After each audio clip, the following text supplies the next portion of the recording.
कुछ समय पहले मैंने भी कुछ रिसर्च किया था एंड मुझे साइकोलॉजिकल टेस्ट के बारे में पता चला।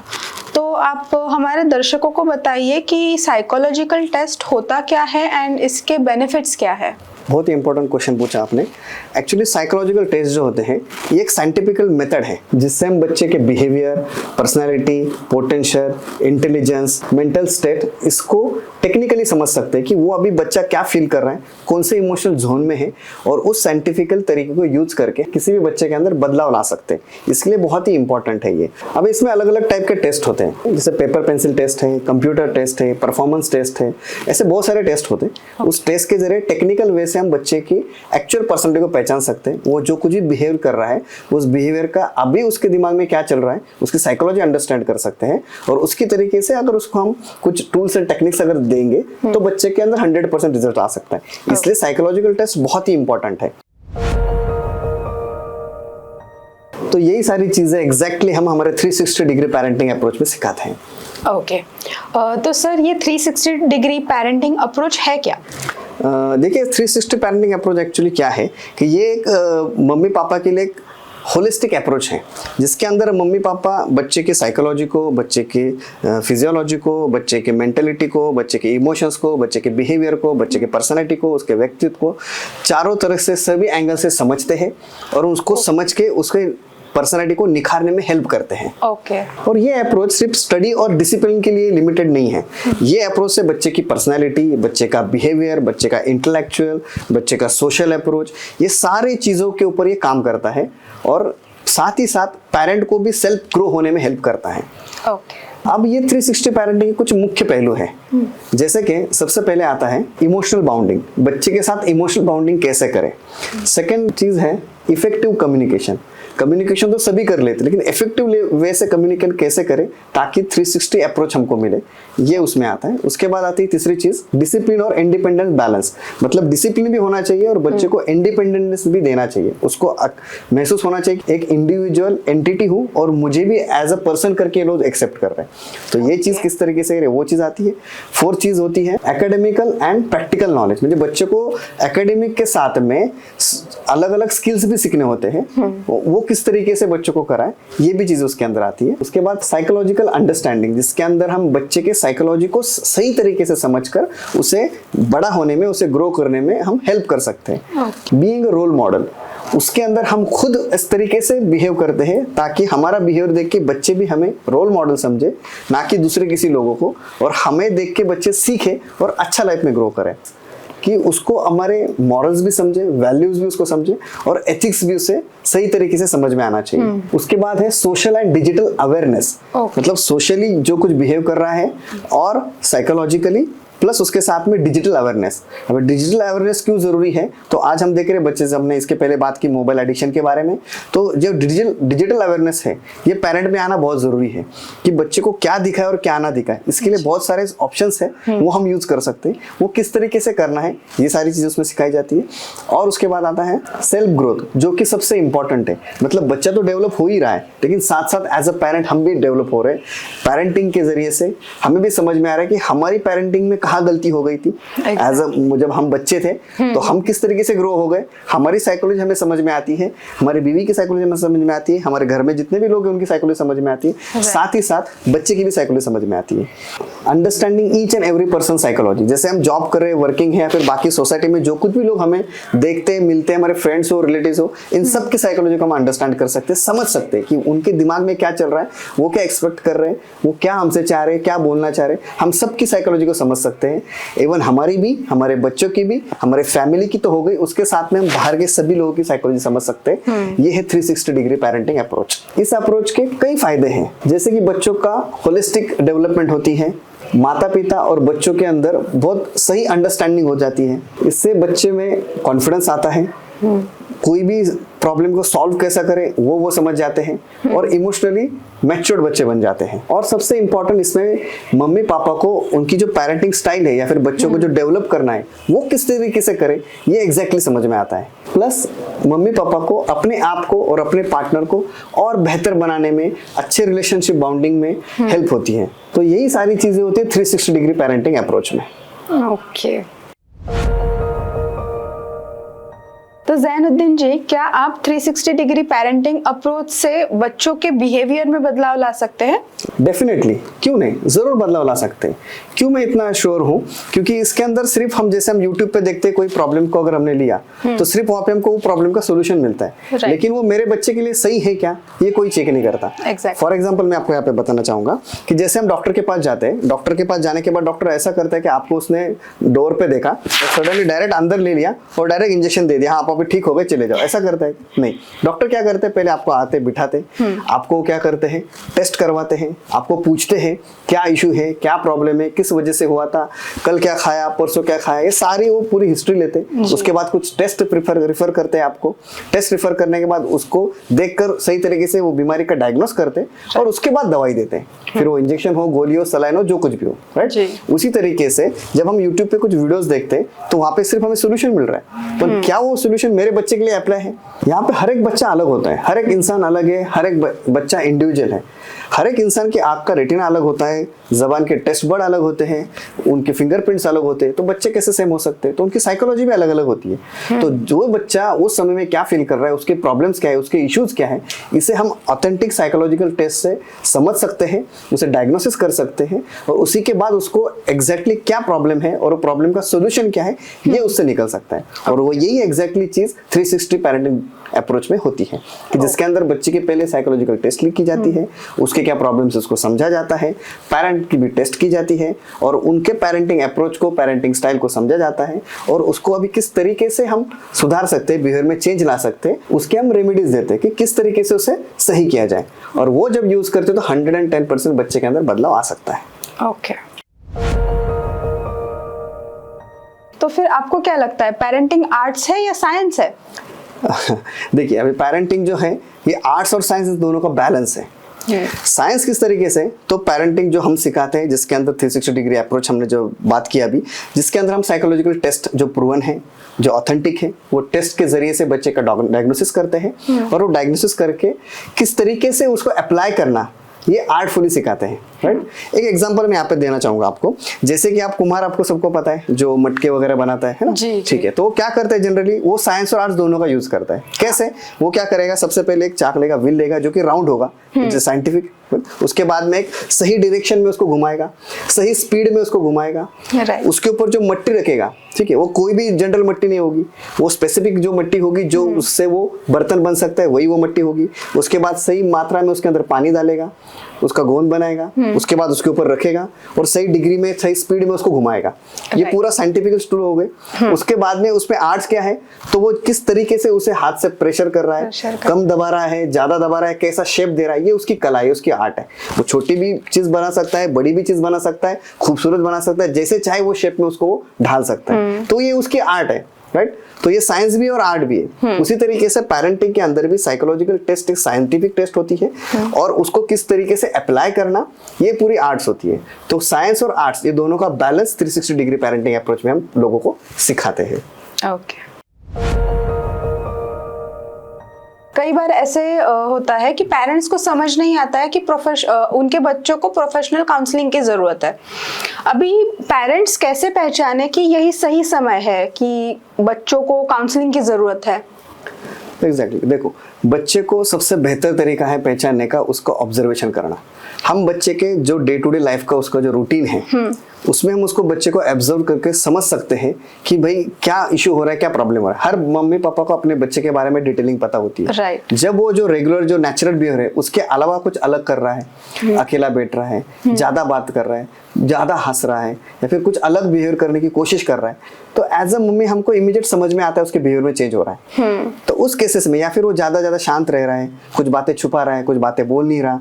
जैसे कई बच्चे ऐसे होते हैं कि पहले बहुत मतलब बचपन से लेके 8th स्टैंडर्ड तक, 7th स्टैंडर्ड तक अच्छे तरीके से मम्मी पापा से घुल मिल जाते हैं, उसके बाद थोड़े से शांत होने शुरू होते हैं। तो उस केसेस में हमें पता चलता है कि कुछ तो चेंजेस हो रहे हैं, राइट। तो उस केस में या फिर कोई अलग अलग सिचुएशंस में जब बच्चे का बिहेवियर जो नेचुरल बिहेवियर है उससे हटके थोड़ा सा दिख रहा है, तो उस वक्त हमें काउंसलर को गाइडेंस लेना जरूरी है। तो इस तरीके से हम पहचान सकते हैं कि बच्चे में कुछ तो चेंज हो रहा है और मुझे उससे पूछने की जरूरत है, ठीक है। लेकिन क्या होता है कि जब हम पूछते जाते हैं तो होता क्या है कि बच्चे को घर की मुर्गी दाल बराबर जो कहते हैं ना, उस तरीके से वो हमें कुछ ना कुछ बात बना के चला जाता है, क्योंकि वो हमारे बिहेवियर से अवेयर है और वो कुछ बातें हमें बोलना नहीं चाह रहा। उस वक्त हम थर्ड पार्टी अप्रोच, मतलब किसी तीसरे बंदे को बीच में इन्वॉल्व करके, जो कि उस चीज में एक्सपर्ट, नॉलेजेबल हो, उसने उसके अंदर स्टडी किया हो, ऐसे बंदे के पास अगर हम लेकर जाएंगे तो उसका जो कुछ भी इशू है उसे हम जल्दी से जल्दी सॉर्ट आउट कर सकते हैं।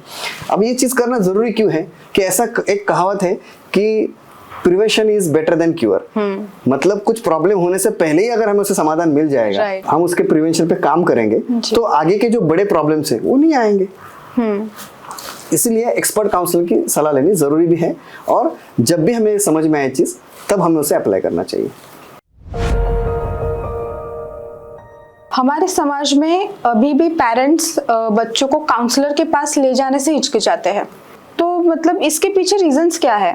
देखिए एक्चुअली क्या है कि अवेयरनेस की कमतरता है। जो हमारे जो कल्चर है या फिर बाकी चीजें हैं, लोग क्या समझते हैं कि अगर मैं साइकोलॉजिस्ट के पास लेकर आया तो इसका मतलब मेरा बच्चा पागल है। लोग कहेंगे कि ये पागल कैसे बिहेव कर रहा है, इसलिए डॉक्टर के पास लेकर गए। तो एक्चुअली साइकेट्रिस्ट अलग होता है और साइकोलॉजिस्ट अलग होता है। साइकेट्रिस्ट जो होता है वो मेडिकल टर्म में एमडी वगैरह किया हुआ डॉक्टर होते हैं, जो कि बहुत सीवियर लेवल अगर होगी तो उसका कंसल्ट करते हैं। काउंसलर जो होता है, जो लाइफ में बिहेवियर के अंदर छोटे मोटे इश्यूज जो आ रहे हैं, वो उसके इमोशंस को मैनेज नहीं कर पा रहा, तो उसे किस तरीके से अलग एंगल से देखना, ये चीज काउंसलर सिखाता है। तो ये चीजों का अवेयरनेस हमारे जो कल्चर है उसके अंदर थोड़ा कम है। तो लोग मानते हैं कि भाई साइकोलॉजिस्ट के पास चला गया तो ये कुछ पागल है, ये चिढ़ाएंगे, वो कुछ बोलेंगे, ये बोलेंगे। तो ये बोलने की वजह से, ये समझने की वजह से लोग क्या करते हैं कि साइकोलॉजिस्ट के पास जाना थोड़ा सा टालते हैं, लेकिन ये गलत है। अगर हमको अगर कुछ चीज का सोल्यूशन चाहिए तो हम वो जो उसके एक्सपर्ट है तो उन्हीं के पास जाना पड़ेगा, तभी हमें वो सोल्यूशन मिल पाएगा। So basically there is a misconception. Exactly. Okay. So you are telling me कि सोसाइटी में अवेयरनेस नहीं है इस चीज़ के बारे में, तो अगर अवेयरनेस बढ़ती है तो इससे फैमिलीज में क्या क्या बेनिफिट्स हो सकते हैं, ज़रा आप खुल के बताएं।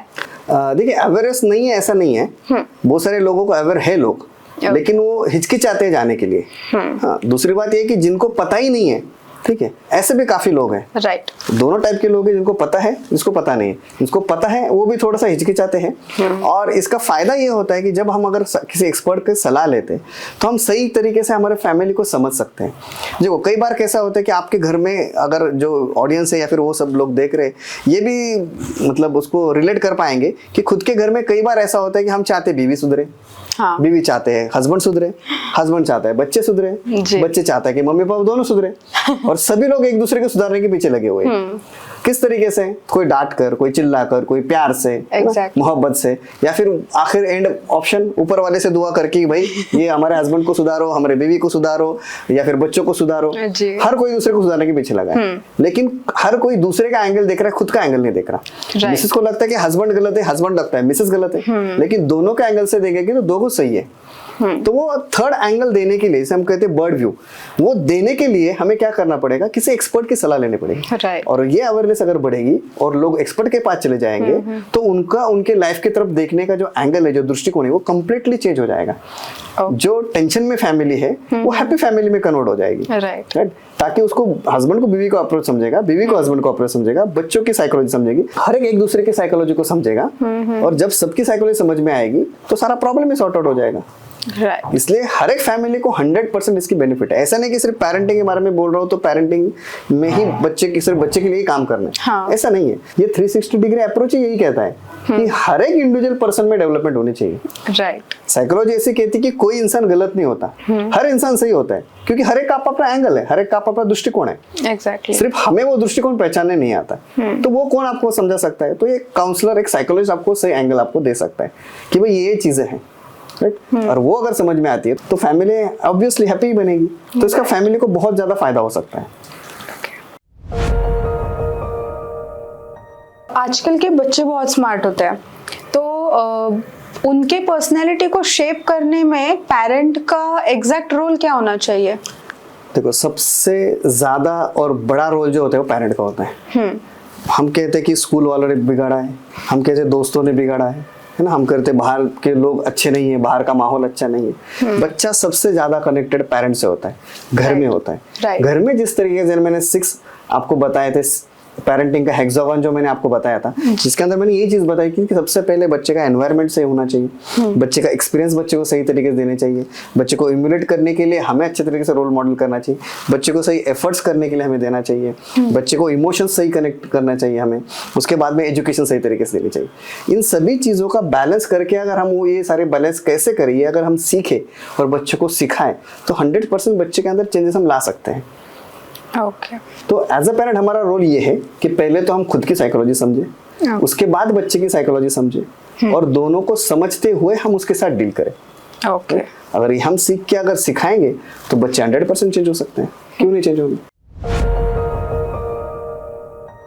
जब बच्चे गलती करते हैं तो अक्सर पेरेंट्स ना पनिशमेंट की तरफ देखते हैं कि उन्हें वो पनिशमेंट देंगे तो बच्चे सुधरेंगे, बट पनिशमेंट ही इकलौता सॉल्यूशन है या फिर कुछ और भी तरीके हैं? देखिए, पनिशमेंट किसी चीज का सोल्यूशन नहीं होता। जैसे मान लो हम हैं और हम वर्किंग है और आप काम कर रहे हो, आपके बॉस ने आपको डांटा, तो ये तो सोल्यूशन नहीं है ना। हाँ, प्रॉब्लम क्या है, जो इशू है वो इशू के ऊपर हम काम कर सकते हैं। वो प्रॉब्लम को समझ के उसको डायग्नोस करके वो क्यों प्रॉब्लम हो रही है उसके ऊपर अगर हम काम करेंगे तो रिजल्ट मिलेगा। फॉर एग्जांपल मैं कई सेमिनार में मेरे कहते भी रहता हूँ ये बात कि जैसे क्या होता है कि कोई खिलौना है और वो खिलौने का हम प्रोडक्शन कर रहे हैं और वो खिलौने के अंदर डिफेक्ट आ रहा है। कई मतलब कोई डॉल हम बना रहे हैं और डॉल के कभी बाल खराब आ रहे हैं, कभी हाथ उसका खराब हो रहा है, कभी पैर खराब आ रहा है, उसका स्ट्रक्चर बिगड़ रहा है, ये जो चीज हो रही है तो इसमें डॉल के मटेरियल में प्रॉब्लम नहीं है। हाँ। ठीक है, या फिर वो डॉल में प्रॉब्लम है उसका जो डाई है, वो डाई के अंदर वो डाई सही नहीं है इसलिए प्रोडक्शन खराब आ रहा है। सेम चीज बच्चों के बिहेवियर के अंदर भी होती है कि हम जिस तरीके से सिखा रहे हैं, हमारी टीचिंग सही नहीं है, हमारे पेरेंटिंग स्टाइल सही नहीं है, हम उसके ऊपर अगर काम करेंगे तो हम उसको सही तरीके से बिहेव करने के लिए उसको अप्रोच कर सकते हैं। हमें ये नहीं पता है कि पनिशमेंट के अलावा ऑप्शन क्या है। प्रॉब्लम ये है, ऑप्शंस बहुत सारे हैं, जैसे अभी तक मैंने बातें की और आगे भी मैं आपको बताऊंगा। ये सारे टूल्स एंड टेक्निक्स भी हम यूज करेंगे तो काफी बदलाव हमारे बच्चे के अंदर हम ला सकते हैं।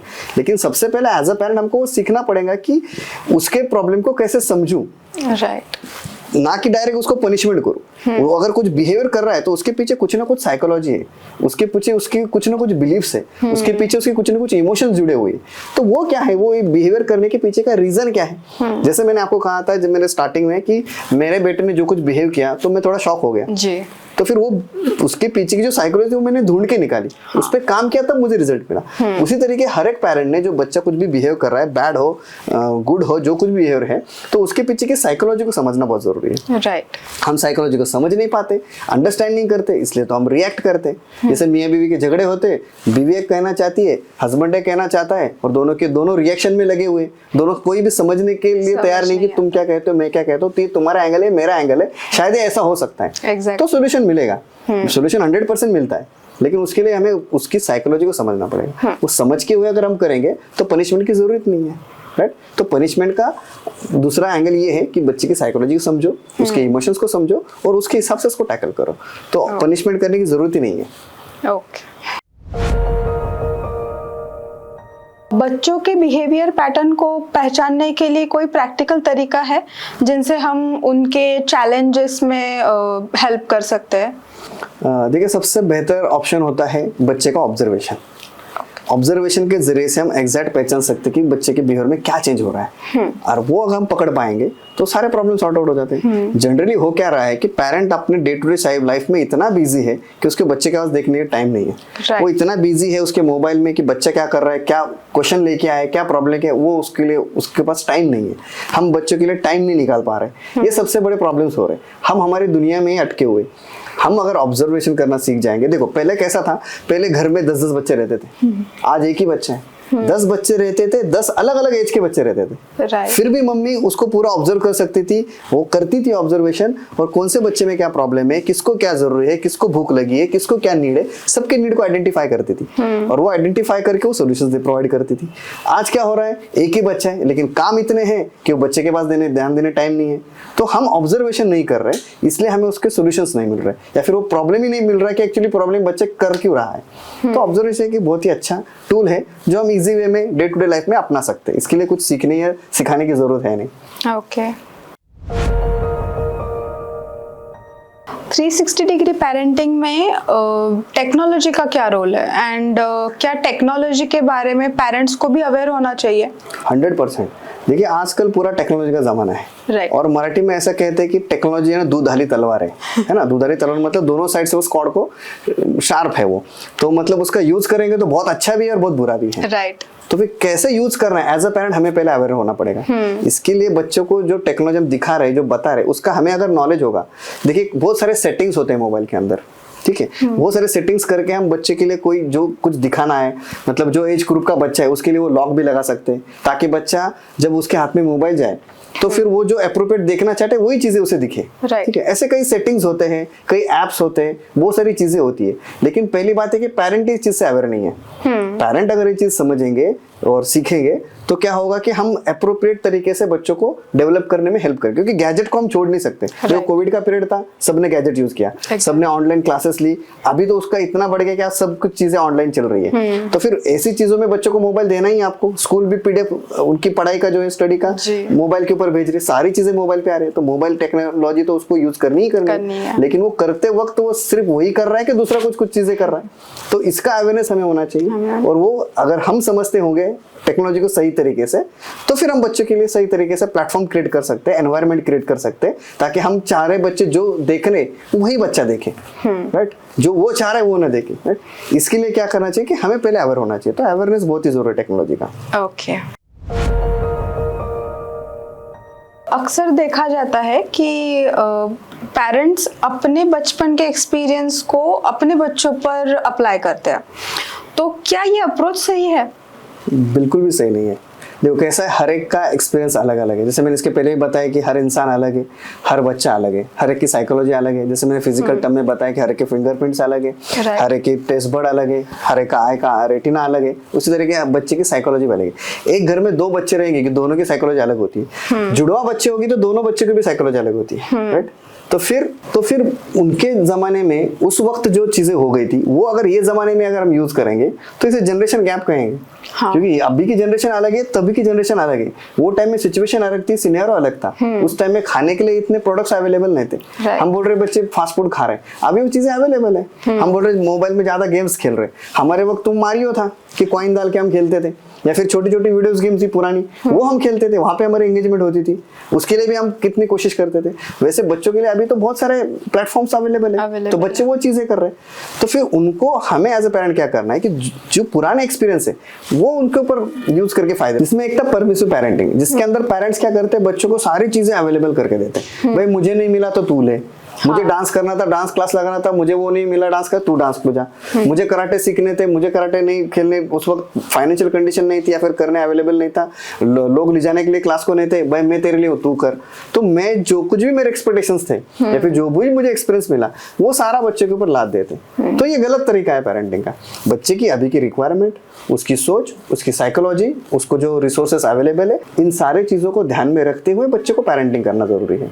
ना कि मेरे जमाने में जो कुछ था, जैसे मेरे मम्मी पापा ने किया मैं भी वैसे ही करूंगा, राइट। ये अथॉरिटेरियन में दिखाई देता है, राइट। ये अथॉरिटेरियन पेरेंटिंग है। इसमें ये चीज दिखाई देती है कि जैसे मेरे पापा ने मुझे अनुशासन घर में लगाया तो मैं भी लगाऊंगा, लेकिन अभी का माहौल वैसा है नहीं। मेरे पापा ने मुझे फ्रीडम दिया था तो मैं भी तुमको फ्रीडम दूंगा, मेरे पापा ने मुझे ये सारी चीजें दी तो मैं भी तुमको दूंगा। तो इस तरीके से पेरेंटिंग नहीं होगा, क्योंकि अभी का माहौल अलग है, उस वक्त का माहौल अलग था, राइट। तो उस वक्त के माहौल के हिसाब से नहीं, तो हमको नए जनरेशन के हिसाब से, आने वाले फ्यूचर के हिसाब से बच्चों को तैयार करना है।